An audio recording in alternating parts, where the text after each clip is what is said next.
Good afternoon. I love the enthusiasm. I'm excited because guess what? It's Wisdom Wednesday. Yes. The third Wednesday in March. In March.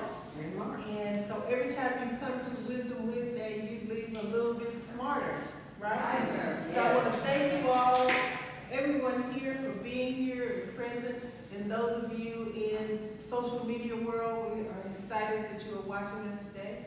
So today we are going to learn about traditions, and there's nothing more that we love than our friends and family, right? So coming up with traditions that make it special is just what our speaker today has done and does very well. My good friend, Miss Treopia Bryant. Can you give her a hand? You know, I enjoy being with people, and to me, just the tradition of caring about people, being with them, making new acquaintances, learning new cultures, and participating in those cultures tend to become a tradition with me. So today really isn't about learning about tradition. It's going to be more about sharing tradition, because we all have them. And I know, how many of you here have traditions that you do? Okay, any more? Whether it's with family or with friends or with co-workers, there are traditions or things that we do very, very often, whether it's yearly, whether it's weekly or monthly. And I am here just to learn a little bit about your traditions that you have, and also just to share a couple of traditions that I have with my family and my friends. Because my friends are always a part of any tradition that I celebrate. There are traditions that we have that are on the public calendar, and there are traditions that we have for holidays that are on our personal calendar. And since I'm a retiree, traditions have become very, very important to me. And the creation of new traditions also. I don't know if you're like me, but our families are just scattered everywhere, from coast to coast, and perhaps we don't get together once a year, maybe it's every 2 years. So we have to build in traditions, cultures that allow us to entertain and enjoy our family and our friends wherever they're located. So there are two basic traditions that are on the calendar that I would like to share with you. I'll start with one, and then I will end with the other. And in between, I will sandwich some personal traditions that I have. And I want to hear from you to hear what traditions you celebrate. Thanksgiving is a wonderful, wonderful holiday and tradition. And to explain that tradition for me and my family, it has broadened, it has changed, and it's ever evolving. My Thanksgiving, of course, like many of you, began very traditionally with your parents and your family and your siblings. Well, when I was married, it became a tradition for me and my family, because we had two families here, that we would go to one place one Christmas first, and we would leave with a pan of food that was in small containers, and then we would go to the next family. So one year we went to my husband's family first, then we'd go to my family. But we always had food for the week. And then, of course, when we started to have children, and started with grandchildren, we have seen that for 28 years we had Thanksgiving at our home. Very traditional, anywhere from 20 to 25 people. And I just want to share with you, whatever the size of your rooms or your home, the walls expand when you are fellowshipping with each other. And so for about 28 years we did the tradition of having family and friends, and then people that we just met who would have no place to go for the holidays, we would have strangers come, and there would be that fellowshipping that would start. Well, for the last 25 years, and if you're doing the addition, you'll be able to tell my age. I am in my 70s. For the past 25 years, our Thanksgiving tradition has become very unique. And I'm sharing this so you'll know that you give yourself permission and say, it's okay to not do it like mom and grandma and grandpa. It's okay to change things. You don't have to have the traditional turkey and dressing, but what we have is what our guests like, because we have guests who don't choose not to eat meat, and so we might have tofu for them. But we expand our menu to include everyone who's coming. So for the past 25 years, our Thanksgiving tradition has been like this. As caterers, we cook for our church, and we bless the church by cooking for 500 to 600 people. And this is what we call our community meal. Everybody is invited. Church members, their friends, and those who are the unsheltered. Everybody comes and we sup together. That is noonish. Then around 3 o'clock, we have friends that we have gone to for more than 20 years, and we go to their home, and there's always something new. And there's an average of 30 or 35 people there. And so we sup with them and we fellowship. Then late afternoon, around 6 or 7 o'clock, we go to my son and daughter-in-law's house. She's a daughter-in-law because we don't have in-laws. Because when they got married, they said that they were in love.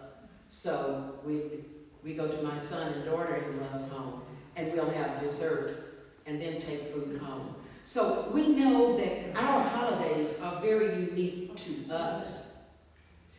So let me define what a tradition is. A tradition is beliefs, customs, or practices that are passed down with culture, with people, or within a family group over the years or generations. So with that being said, I'm going to ask right now, I want 2 people to share with me a tradition that is unique to your family that has been passed down through generations. So. Well, we're going to have one this year. We, on my father's side of the family, we have family reunion every 2 years, and it started out with my father's sibling, my oldest uncle, who was in California, and we've gone California, Georgia, New Jersey, Texas. We always find the time to come home to Arkansas because this is home. We've gone on a cruise together. We've gone to Hawaii together. We've gone to D.C. We're going to New Orleans this year. And so about every 2 years we try to do that because we have decided as a family we don't want to always have to get together at funerals. We like to share joy. We've done family weddings. We've done from a family wedding. We decided the family wedding was in LA. Someone who will remain nameless has a birthday that was close, and so he was like, "Can we go to Las Vegas for my birthday?" And so we convoyed from Los Angeles to Vegas, and so praise God, we enjoy each other's company. We all realize that we find our ways to fit in and get in, and a wonderful time of fellowship. Yes. And there's joy. And of course, many times there's a traditional food that's involved. One more person about your family tradition that you do. So very similarly, my family and I usually meet every other year for family reunion at Thanksgiving, but this year we decided to meet during Labor Day. And during that time, it is my mother's side of the family, all of her siblings, their children, well, which includes me and our children. And in between years, we go back home to Tallahassee, Florida. and during the family reunion, we honor our family members who passed on. Sure. And we also, this year, are going to be celebrating my uncle's 90th birthday. So all of these traditions are really held close to the heart from what you're saying. So wherever the family gathers, that's where your heart is, and really that's where you go physically to enjoy. Well, I want to set the table for you, or lay the foundation for a continuing talk about these personal reunions or traditions that are not on the public calendar. And I'll share with you something. As tradition, there are usually three types of tradition. There's that family personal, there's the cultural tradition, which I'll talk a little bit about, that we've started sharing in my family, and I know you probably do too. And then there are those religious traditions that we set apart. I want to share with you right now, 20 years ago, I interviewed the oldest relative on my mother's side, in fact her sister, and talked to her about the traditions that we practice. We had never had them written down or where they come from. So I said, she was 91 years old. She lived to be 103. And very much so had her wits and was talkative and alert and everything. So what I came up with for our family and distributed to every member of the family was a will and testament of, it's the legacy, and I'll just read a little bit to you, the legacy of Hamp and Nancy Johnson. Those are my grandparents. So my aunt started out by saying, our grandparents' philosophy of living and serving is shared. This is by their 10th child. They had 13 children, 91, and she was Aunt Margaret. And what she did, she talked about the legacy. And many times we think of a will leaving something material to someone. But there is the legacy and the will that you can leave to your children, grandchildren, your relatives. So it was divided. She spoke in this term. She said the legacy that they left us was our faith, first of all. And she said, they taught us to believe in the Creator. Jesus is Lord of all. Trust Him. Whatever you need, ask Him. He has many promises laid up. And then there's other verbiage. Then she said, after our faith, it's our family. Love each other. Whatever anyone needs or does not have, help them. Always help, especially your own. If you don't help your own, who will? And then the third was our education. Our parents and our grandparents moved from Aberdeen, Mississippi to McCrory, Arkansas, and then to Little Rock, Arkansas. And they moved to Little Rock with these children that they had, many born in McCrory, the last 5 born in Little Rock. They moved for the purpose of their children getting an education. So when it comes to, she said, our education, learn as much as you can and go as far as you can. Our work ethic. Work for what you want. Pay for what you want. All children were taught to work and be independent, especially the daughters. And there were a total of 9 daughters. And my mother was the 7th daughter. So the daughters were definitely taught to work and be independent. Have faith and trust the Lord to enable you to get what you need and what you want. And then she talked about the last 2, our service to others. You always have something to give and share. Give good things. And lastly, our life. So the legacy of what our life should be. Live respectable lives. Be obedient to the Lord and be a good citizen. So this will and testament and legacy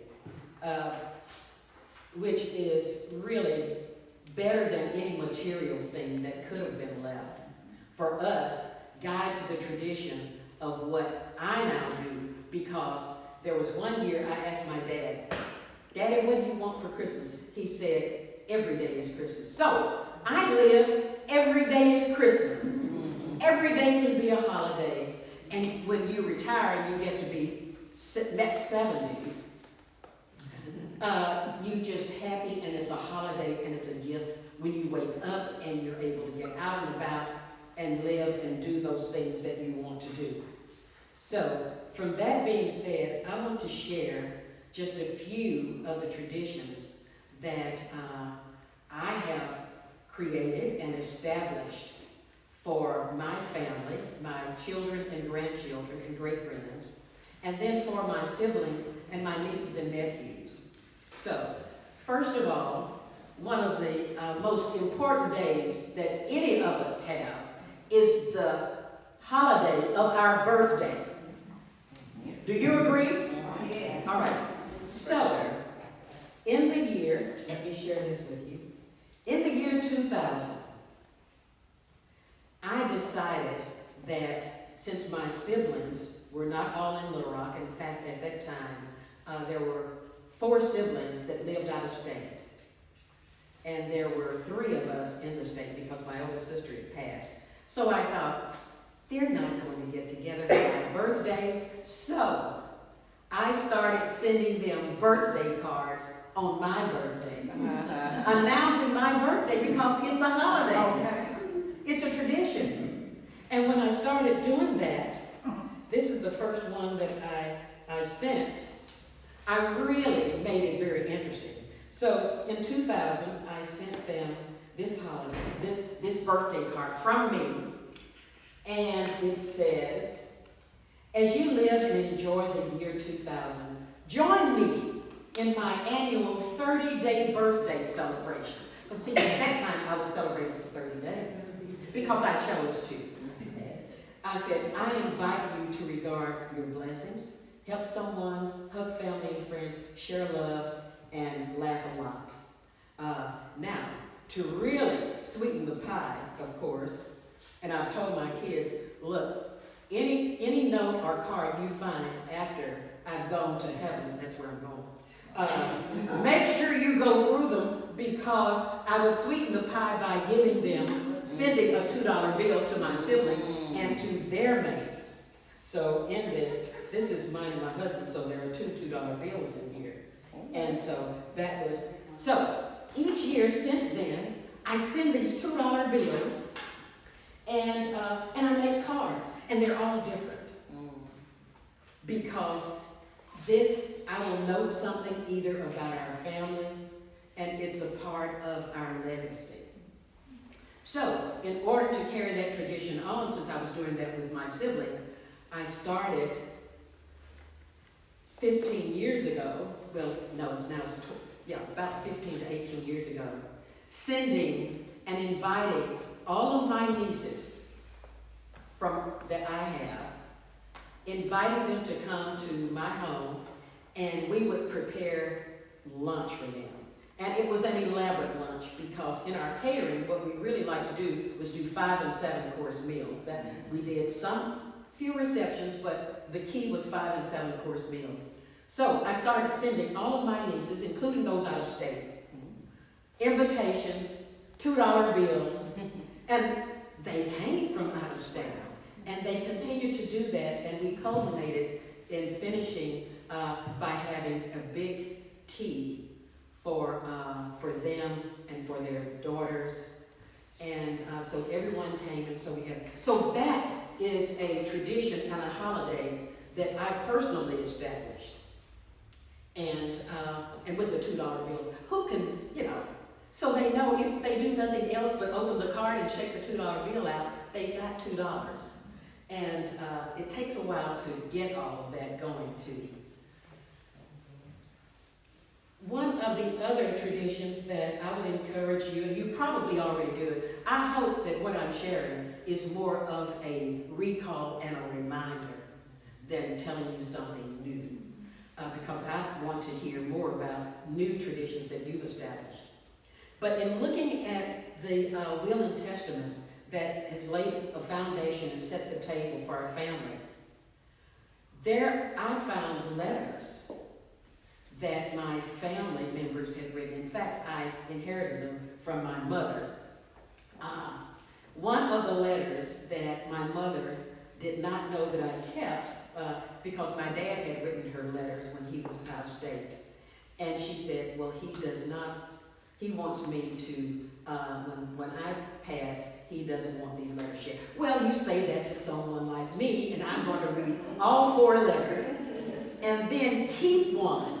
And so I said, I can't take this from my mom's house. So I pushed it into the back drawer of her cedar chest. I don't know if you all remember the cedar chest, but anyway.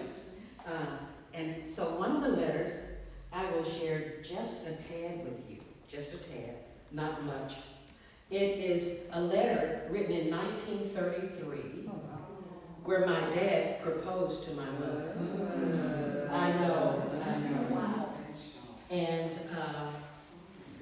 what I did with that, I shared that with our family members. And so this was the envelope. So I took a picture of, after 1933. So I took a picture of the envelope and I glued it to a regular envelope. And then the letter was shared. I'll share just a tad. But this is a part of traditions that he wrote, 724-33. Miss Charlotte Johnson, dear one, with the great pleasure in writing you this morning, I'll stop there. But anyway, he was writing from Centerville, Illinois, and he ended by saying that he would write soon, and I quote, looking for an answer soon, and he signed his name. That made me think and know that letters are truly important. And letters can help you to establish holiday family traditions. 2 more letters that I would like to share, and I think I have time. And some of these letters I keep in archival boxes with archival tissue paper. But I always wondered, I enjoy art, and I was always drawn to cotton singing, people picking cotton. And I thought, that's why I'm drawn to that, because it represents hard work. I never knew of anyone in my family that lived, close to a cotton field or anything to pick cotton, an honest, hard job. And so it wasn't until 22 years ago, my great aunt had this note that her mother, my great-grandmother, had written her. And she lived in Oklahoma. And so my grandmother always started out with dear daughters or dear daughter. And she said, it's on a postcard, 1937, October. She said, dear daughters, I received your letter, and they sent us and money. All know, as usual, I was glad to get it. But she goes on down to say a little bit. She talks about, this is in McCrory, Arkansas, she said this, that she's sitting from. She said, I got some wood yesterday. It's a little trouble to get wood. Everybody is picking cotton, but they are getting through with cotton now. And so the cotton season was almost over with. And I thought, maybe, traditions can start in letter writing and keeping in touch by something that you read. And so I thought, that's my tie to looking and enjoying artwork that has cotton fields and people picking cotton. And one other from my great-grandmother that I would like to share. All of this started me to letter writing. Really, doing my form of letter writing. Remember, you don't have to follow the traditions as they are. So this was McCrory, Arkansas, February 5th, 1940. And she wrote to this door. This was my Aunt Mary, great aunt. Mrs. Mary Coble, Tulsa, Oklahoma, dear daughter. And so everything is very well formed. And the thing that I love about it is that she said, in the end, I'm closing now. Lots of love and good wishes. I'm expecting to see you soon.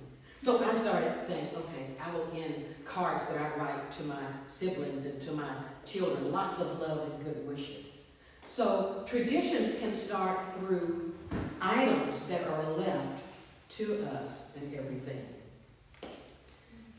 The two other letters I'd like to share, which goes into my personal traditions, is that in 1958, a year after integration in Little Rock, my aunt, great aunt in Tulsa, Oklahoma, one of the daughters, wrote to my parents. And letters can tell you history. Cards can tell you history if it's mentioned. October 16th, 1958. Dear Charlotte and family, that's my mother's name. I regret very much the school condition, as there is nothing that anyone can do except the courts and pray. The parents and the faithful ones, and that she was calling the students, which were at that time the students that were the Little Rock 9. Of course, in 1958, school was closed, and people went to Sweet Home to go to school, or they left the city. The parents and the faithful ones are staying with the NAACP, and we hope, and we who are donating our monies to keep up the fight. And so she said, they will truly be rewarded, and it goes on and on and on. So that is right 1958, which tells me that as a tradition, we have to share the history, not just family history, but how it relates to history overall. Yes. Can I just interject? Some families don't understand the importance of letters, and all that would go in the trash. What you have done and taken the time to invest time in and reading those letters, there are so many people who are fussing and fighting over you and just throw it away. But she ain't gonna need that anymore. And then all of a sudden, the time that one individual wants to take to invest and see and read and package is you know, they're forced out of the side, and that's in the garbage. And that's unfortunate. It is. And one last thing about the history, and this is from my father's sister, one of his sisters, who lived in Illinois. And it was written June 5th, 1968.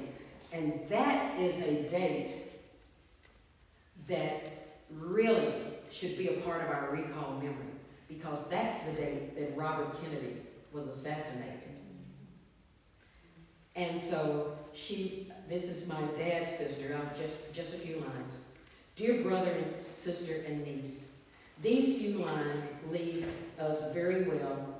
Hope your hand is a lot better. So I think my dad's hand had been injured. But this is what she says. She said, I thank the Lord she said they shot Kennedy. And I hate it. But I knew that something was going to happen to him because he was for the colored people. And so historically, I thought, I have to keep things going. I don't write notes, but I do create family cards. And so in order to keep our family informed of things that are going on, you know, it's like, okay, here is on last year, April 17th, I looked at our family records, and it was the 125th anniversary of my maternal grandparents. So I sent everybody a card, and this is cousins and all, they all got this. When you set the table, you really watch where you place the dishes, don't you? Because presentation is everything. So I do a presentation. So, they get something that looks like this. They get the card done in color, and I put the photos of the grandparents in there instead of printing them on the sheet. And I remind them of notes and words that were told to me that our grandparents said. So these are created traditional holidays for me. So 125 years. And there are days like I spoke of my birthday, and I have a good friend, two good friends here, that when I celebrated my last birthday, and they saw my card that I had sent to our children, they wanted the card that I kept for myself. I think he's enjoying cookies right now. Oh, I thought everybody had cookies. So last year, okay, this is a picture of me 1957, okay? So I write a history in there to send to our grandchildren and our children about me. Because my mother saved everything. She saved all my cards from 1st grade through 12th. She saved my workbooks from We Look and See, We Come and Go. All of that. So, but this is what I did. You know, I spoke of history. So what I did with the birthday card, announcing my birthday and telling a little bit about me with my pictures, I included something. So how many of you are aware of the name Ray Montague? Okay. I'm sure then, if you're aware of her name, you are aware that Ray Montague is on the $1 coin for Arkansas. Came out last year. Because, you know, it's like I deal with the mint too, you know, and buy coins. So, what I did with my birthday card as a form of history, I included an uncirculated coin to everyone, some history of her. This write-up all came off the website of the U.S. Mint. And so it's a way, and it's a tradition that I do in giving coins out. Whether it's Carter G. Woodson, Maya Angelou, thank you very much for those coins. And so traditions are established in many ways. I'm going to move on and talk about the tradition that brought me here, which is the one that I celebrate with my family and friends every year. And two of those dear friends are here. Look at them, he's finished his cookies. So every year, it is so wonderful because we are now on the 3rd generation of family and friends that come to our Christmas brunch. So we do Christmas brunch every year from 10 to 2, and we have food prepared for everybody's palate because we want everyone to enjoy themselves. And when they come, they really know that they're going to get somewhere, you know, whether it is a card that was made in 2017. Of course, they're, you know, way before 2000s we were doing this.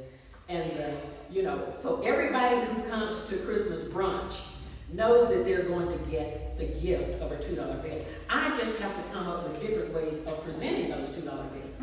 So, one year it was putting this on the outside of a card, making sure. And so, you know, sometimes they are at the place setting on top of the napkins, and some years they're not. So all of these represent, and they do have $2 bills in them, different ways, and this is the last year that I did with the $2 bill. And I found the history of the candy cane. A candy maker began with a stick of pure white hard candy. White is a symbol of virgin birth and sinless nature of Jesus. Heart to symbolize the solid rock and firmness to represent the promises of God. He then formed it into the shape of a J for Jesus. So everybody got this who came to Christmas brunch. And of course, when they went in, you have to think about a different way to do it. And so they were given a bookmark with a $2 bill. Now, some people have most of their $2 bills. The coming year, people who come to Christmas brunch, a week before, I'll say, how many $2 bills have you saved? Bring them. And then they will be given much. I'll just say that. Because two of those people are here that come to Christmas brunch. I can't say what it's going to be. So that's what we do as a tradition. different ways. You know, sometimes it's presented in a box. So these are just, I just wanted to display various ways that we do our $2 bills. And one last thing before we move over to the table. I talked about the traditions that we create from families. One is there is only one family Bible. Now, when my parents had 8 children, I mean, how do you divide that Bible up? And so my mother said, you know what? I just want the Bible to be kept in a central location for everybody to see it, because it has all of the marriages in there. It has the deaths that are being put in there. And so, as a tradition, and going back and looking at the last will and testament which is our legacy, I said, okay, we are to have service for one another, and our family is important. So I thought, okay, there are all of the grandchildren and all the children. So at that time, I decided that what really needed to happen was I needed to share the family Bible with everyone. So I wrote everyone a letter and signed it. And then I sent everyone this. And I went out. The Bible is being kept out of my parents' home, where my sister is, out on Pinnacle Valley. So I went out and I had this tablecloth. And I laid the Bible on the tablecloth outside. Took the picture and made 48 of these cards to give to our nieces and nephews. And I sent it at Christmas time. And when I did it, just like this, I said, celebrating Christmas 2023, birth of our Savior, Jesus Christ. And on Christmas Day, this is a bit of history that they needed to know. On Christmas Day, 1887, was the wedding of our ancestors, Ida and Isaac Robinson. Those are my dad's parents, Christmas Day. In 1906, the birth of their 7th son, Carlos, who is my dad. In 1972, the birth of their great-grandson, Ethan Robinson Bryant, my youngest son. And Archie is here, and he knows that on Christmas Day with Ethan, everybody there, so he's the only one that really gets to have a big birthday celebration. They sing happy birthday, and then I will come up with a gift that he had from his childhood, like his cereal bowl that he had when he was a baby.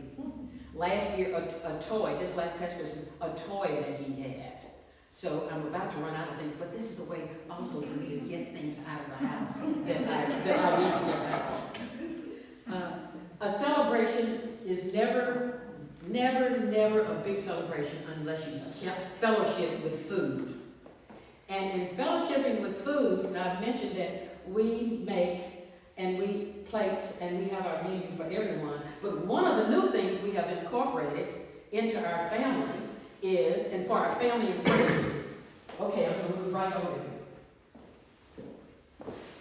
Okay, everybody is aware of the butterthin cookies that I make. I think you've all tasted one. I have it here today. The other thing, in the last past 4 years, because of friends, that I collect friends and cousins, and I call them cousins because they're close. So my Puerto Rican cousins introduced us during the holidays to coquito. So now this has alcohol in it.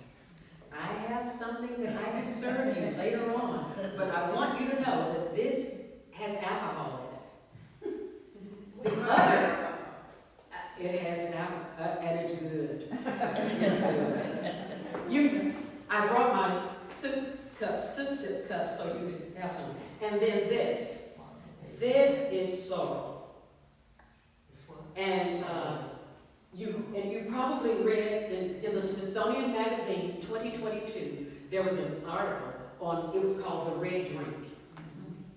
And I have a copy of that to pass to you. And it's why do African Americans have the red drink? I never knew that. That it came from Africa and up through the islands. And it's made of hibiscus. And And so I thought, that's interesting. There was a recipe given with the article, the history of it, and it says that it is used for celebrations. So not just Christmas. And really, this came out for the Juneteenth, or not just Juneteenth, but for Kwanzaa, for your birthday, anytime you're celebrating, it's just good to have some of this. And this is non-alcoholic, but I do have a recipe to where it sits and you put it in your closet for a while so it can really absorb the alcohol that you would put in it. This doesn't have that in it. And so I brought some of this to share with you, non-alcoholic. And then this is our reception punch that I think you've tasted quite often. So all of these are holiday celebrations, and it's a part of tradition. So what is your holiday tradition? What is your new holiday tradition? I hope that I have encouraged you and reminded you that traditions are important, holidays are important, but mainly personal holidays are more important than any other holiday you can have.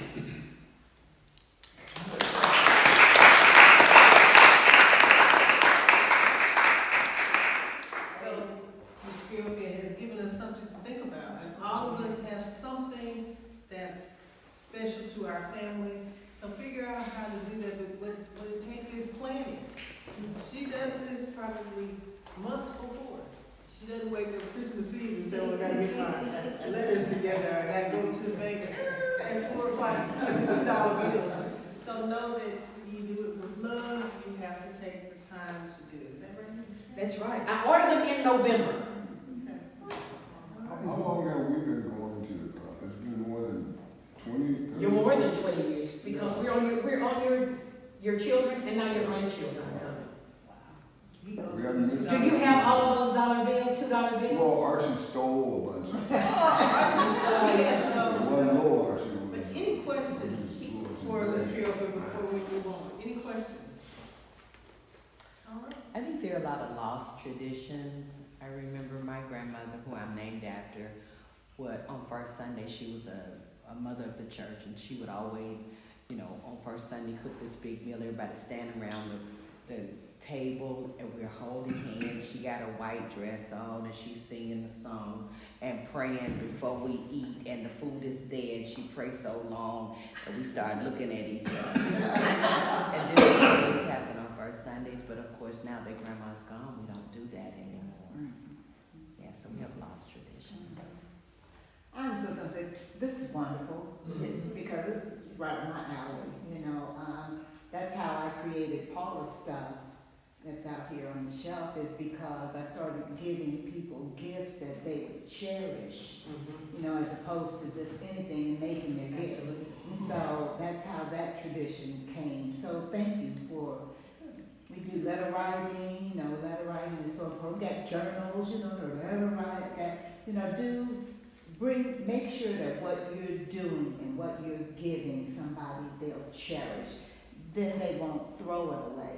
If they know that it's something that they're to cherish, they won't throw it away. I think one of the important things you said is most of the letters, it started out with the date. The date. Yes. So when I give greeting cards now, or for whatever purpose, I always include the date Yes. and everything, because sometimes, that card may touch a person in a special way and everything, and so I just want them to remember, I gave you this card in 2002. Absolutely. So I think that's an important, and I think that's one of the traditions that I do, and I would encourage, everybody to try to, let people know when this actually came into being. Absolutely. And start a new tradition. I started a new tradition this year. Our family Bible verse is Proverbs 3:5-6. Trust in the Lord with all your heart and not to your own understanding, all your ways acknowledge him, and he will direct your path. So this year, everybody got a card with this particular, just the front of the Bible on it. And in it, it says that we've started, I said like this, okay, I hope that we memorize, internalize, and live, all of us, that. But I did use the front of this Bible, so we've started, I said, every March, Proverbs 3, March is the third month. On the 5th and 6 days, which would be tomorrow and Friday, at least read this card, so they all have it. So that's my new tradition. All right, so if there are no more questions, we're gonna do our announcements first because the people with the announcements may have to leave early. I want to talk about our next Wisdom Wednesday, and I want to introduce Dr. Felicia Hobbs. Come and say hello, come on, and tell us about what you're going to talk about on March 18th. I am excited to share with you my journey through gardening, flower gardening. And I'm going to be sharing some of my favorite flowers. There will be some door prizes, but I'm hoping that when you leave here, you will take something with you, not something materialistic, but something that will be implanted here, and I'll inspire you to want to go out and try something new. But it'll be my gardening journey. I'll give you some tips and some tricks of the trade that I have learned over the course of the years. I hope all of you will join me on March the 18th. Thank you. Looking forward to it. And March is a busy month for us, because guess where we're going March 19th? To the track. To the track. So, Dave is coming to share a little bit about the trip. Okay, thank you, Garbo. And yes, we're looking forward to going to Oakland Park on Thursday, March the 19th. We have encouraged you to register with Garbo here at the gallery so that we can acquire some indoor seating. We're looking forward to a fun-filled day at Hot Springs, and hopefully financially successful day as well. All right, so reach out to us. The cutoff date is March the 9th for the seating, but everyone's welcome to come and join And us. how much does this seating cost? $7. $7. And there are some other freebies on the calendar for that day at the track, discounted items. So come on and join us. We look forward to having a great time in Hot Springs. Okay. All right. All right, so that's our March. So now we're going to, I don't know, are you ready for them to come to the table, or do you want to hear about Medicare? One more time. Ms. Camille, can you come up and give us your information about why we're actually here, getting that little card in the mail? We're actually, I say we're officially grown. All right, here you go. Yes, my name is Camille Watkins of Camille Watkins Insurance. We're an independent insurance agency. So what that means to you is we don't represent one company over the other. We work to find the best plan for you, okay? One thing to remember, if you're on Medicare or you're just starting Medicare, you always have the opportunity to review your coverage and make sure you're in the right plan for you. And as a reminder, this time of year, we're still in your open enrollment period. That means that you have the opportunity to review your coverage, and if you need to make a change, you can do that all the way to March 31st. So definitely reach out at watkinsinsurance.net, or you can call me at any time, 501-258-8198. And if you have any questions or you just want to go over your policy too, I can do that for you as well. So, answer any questions you may have too. So if you guys have any questions, just let me know, and thank you.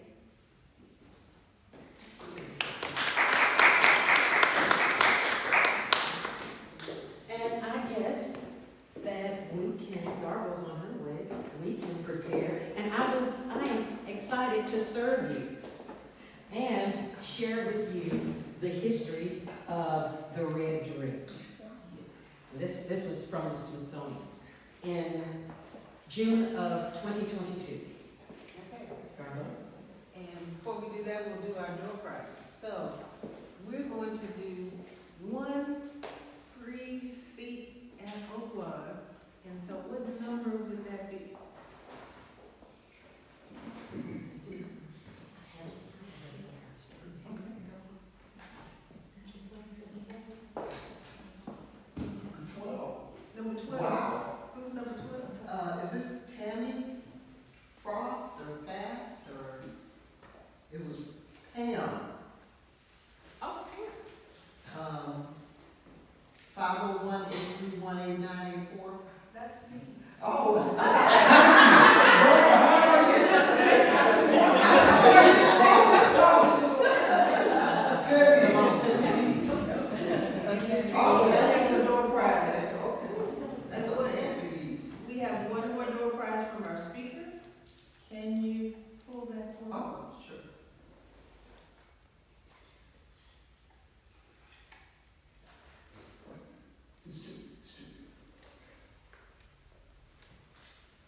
Whoa, I did $2. Oh, it's better than $2. Last but not least, you know that every month we celebrate something, and in March we celebrate women. And we have a table of books by Arkansas women authors. So guess what? The lucky winner gets to pick a book off the table. Because Miss Maria Hoskins has done this with 7 books. She's taken holidays and she's made some beautiful books that are interactional. You can write, your children can put memories in the back of the books. So I'm really proud of Maria. And there are other books by Arkansas women authors. What number is that? Number 10. Who's that? Pamela Ronell. Pamela. 501-951-4388.